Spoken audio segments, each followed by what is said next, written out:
जादू का कालीन, लेखिका मृदुला गर्ग। आज हम इस नाटक का सारांश पढ़ेंगे। नाटक जादू का कालीन एक दर्द की कहानी है। सुंदर सुंदर कालीन बुने जाते हैं। उनमें अधिक सुंदर कालीन बच्चों के हाथ से बुने कालीन होते हैं। 14 वर्ष के कम उम्र के बच्चों से बुनवाए जाते हैं, क्योंकि उनकी उंगलियां पतली और लचकदार होती हैं, जिससे वे कालीन बुनने के लिए लूम में पतली, कठोर और तार के जैसी सुतली मतलब रस्सी होती है। उन रस्सियों को कालीन बुनने के लिए मोम लगाकर अधिक कठोर या कड़क बनाते हैं, और ये छोटे छोटे बच्चे ऊन को तारों के बीच से घुमाकर गांठ लगाते हैं, फिर चाकू से धागा काट देते हैं। इस काम को करने में बच्चों की उंगलियां गांठ लगा लगा कर कठोर हो जाती है, वहां ठेले पड़ जाते हैं, और कई बार धागा काटते समय बच्चों की उंगलियां भी कट जाती है। इतना ही नहीं, बार बार छिलने से उंगलियां अपनी लचक खोकर कड़क हो जाती हैं, और तब ये बच्चे कालीन बुनने के लायक नहीं रह जाते। बच्चों से यह कार्य चोरी छुपे कराया जाता है। उन्हें बहुत ही खराब स्थिति में रखते हैं, कमरे में बंद रखते हैं। भोजन ठीक से नहीं मिलता, हवा पानी नहीं मिलता। बहुत ज्यादा समय तक मतलब 12 से 14 घंटे तक काम कराया जाता है, जिसका अर्थ है कि खेलने कूदने की उम्र में उनसे मजदूरी तथा शोषण भी करते हैं। इसलिए इस नाटक को बच्चों की उंगलियों की दर्द भरी दास्तान कहा गया है। जहां कालीन बुने जाते हैं उन प्रदेशों को डालर प्रदेश कहा गया है। सो यह हुई नाटक की भूमिका। अब हम नाटक का सारांश देखते हैं। इस नाटक में 2 अंक हैं और दोनों ही अंक में 2 दृश्य हैं। अब हम पहले दृश्य का सारांश देखेंगे।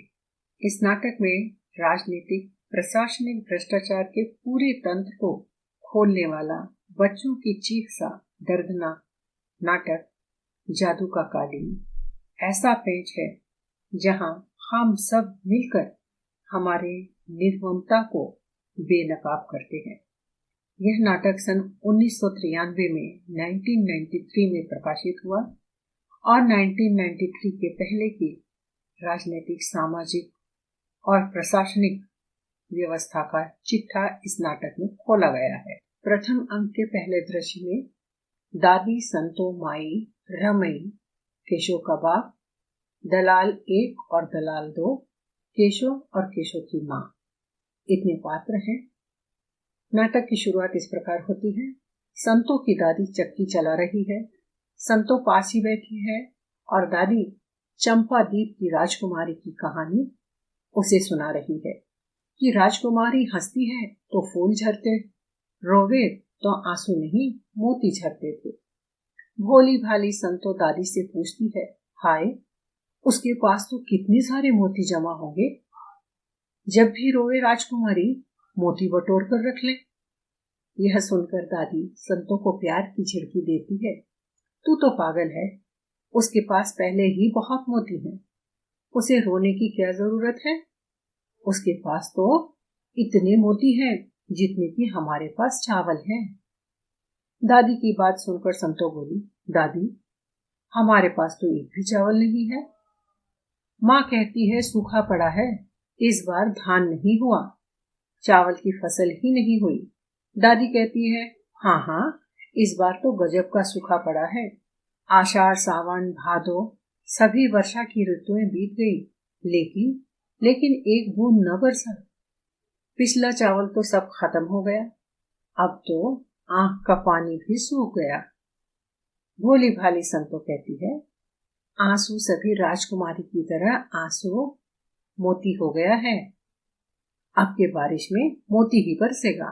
दादी पोती की बातचीत चल रही थी, तभी संतो की माँ सिर पर लकड़ी का गट्ठा लेकर आती है और कहती है कि अब से संतो लकड़ी लाने जंगल जाएगी और मैं सड़क बनाने के काम पर जाऊंगी। और संतो की माँ बताती है कि हर साल सड़क बनाने का सरकारी काम चलता है, जिसमें हमें दिहाड़ी मतलब मजदूरी मिलती है, इसी से तो हम गरीबों को थोड़ी राहत मिलती है। तभी संतो का पिता रमई कुदाल लिए घर आता है और बताता है कि इस बार बारिश नहीं हुई है तो सड़क में कोई टूट फूट नहीं हुई है।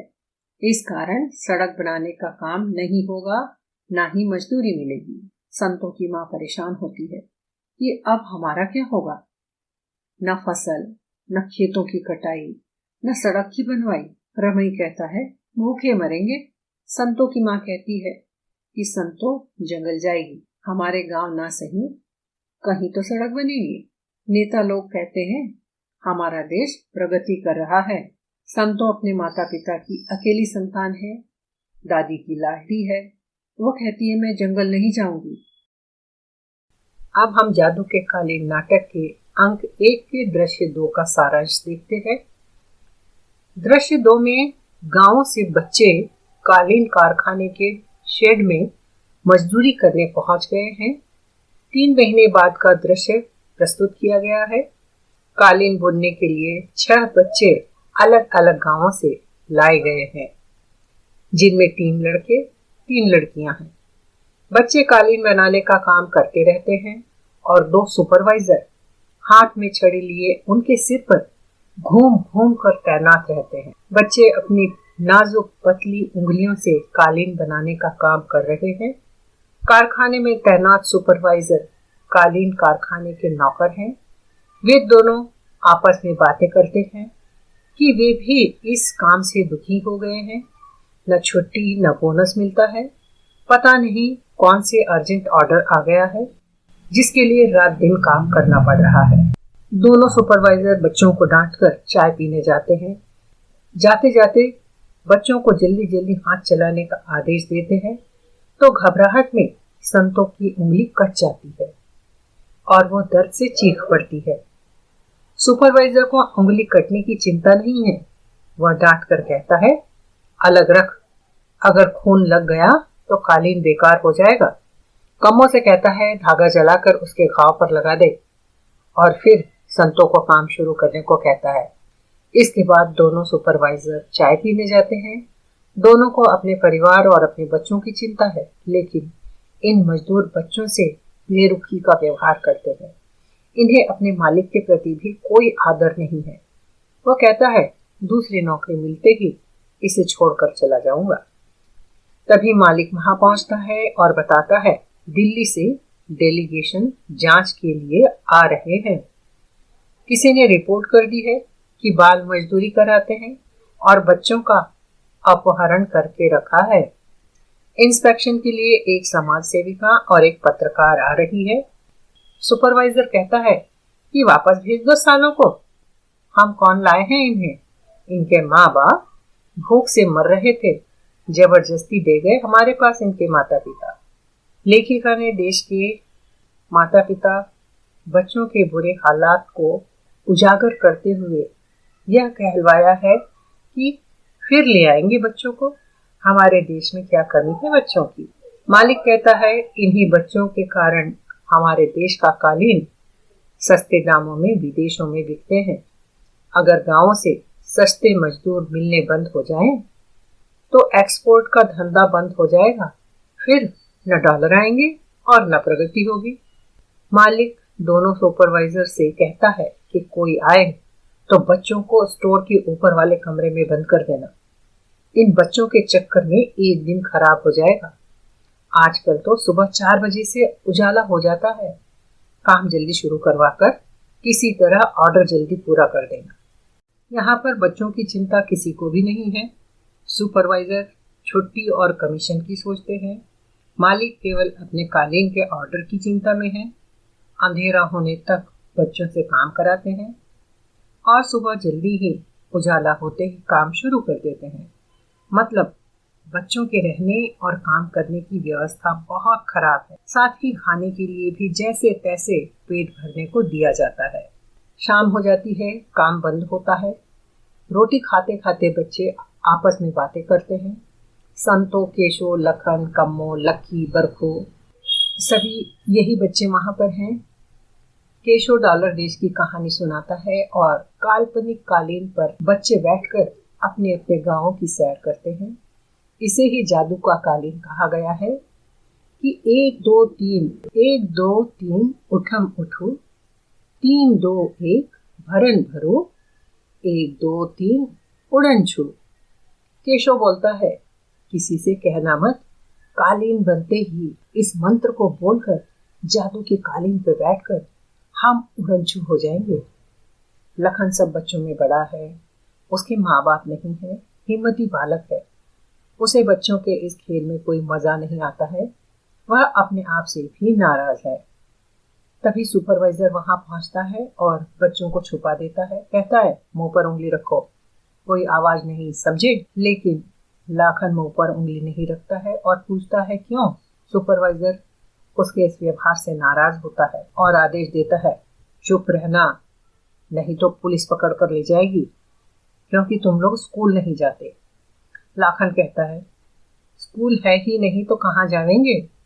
यहाँ पर लेखिका ने फिर गांव की हालत बताई है कि स्कूल के नाम पर गांवों में बच्चों के पढ़ने लिखने के लिए कोई व्यवस्था नहीं है। लाखन पुलिस के डर से घबराता नहीं है और दूसरे बच्चों को बताता है कि पुलिस नहीं, समाज सेवक आएंगे, ये पहले भी आए थे, वे हमें छुड़ाकर गांव भी बेच सकते हैं। समाज सेविका, पत्रकार, लेबर ऑफिसर, मालिक दोनों सुपरवाइजर के आने पर लाखन बचाओ बचाओ चिल्लाता है।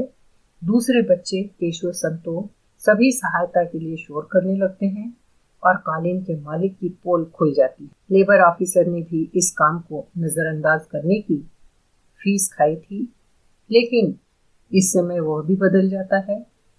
लाखन की हिम्मत से सभी बच्चे मुक्त हो जाते हैं। तो इस प्रकार अंक 1 के दृश्य 2 का सारांश पूरा होता है। अब हम इसकी विशेषता देख लेते हैं कि भ्रष्ट तंत्र को लेखिका ने उजागर किया। जनता अपने प्रतिनिधि चुनकर सरकार चलाने के लिए भेजती है कि वे हमारे हितों की रक्षा करेंगे, लेकिन सभी नेता बनकर व्यक्तिगत स्वार्थ पूरा करते हैं, मनमानी करते हैं और बाल मजदूरी के खिलाफ कानून तो बनाए हैं, लेकिन प्रशासनिक लोग उसे करवाने के लिए घूस लेकर गलत कामों को बढ़ावा देते हैं। तो लेखिका ने यह जो नाटक लिखा है सन 1993 में यह प्रकाशित हुआ है। इस प्रकार जादू के कालीन नाटक के अंक 1 के दोनों दृश्यों का सारांश पूरा होता है और अब हम जल्दी ही अगले अंक और उसके दृश्यों का सारांश लेकर आपसे मिलेंगे। तब तक के लिए वीडियो को लाइक कीजिए, शेयर कीजिए और चैनल को सब्सक्राइब नहीं किया है तो जल्दी से कीजिए। अब हम पाठ्य सामग्री की ओर आगे बढ़ते हैं। यहाँ पर आप देख रहे हैं एक शब्द या वाक्य में उत्तर लिखने वाले प्रश्न हैं जो इस पाठ पर आधारित प्रश्नोत्तरी तैयार की गई है, जिनके उत्तर एक शब्द, वाक्य या वाक्यांश में लिखना होता है, जो 1 अंक के लिए प्रश्न आते हैं। और प्रश्न पत्र में यह पहला प्रश्न पूरी किताब में से जितने भी पाठ हैं उनमें से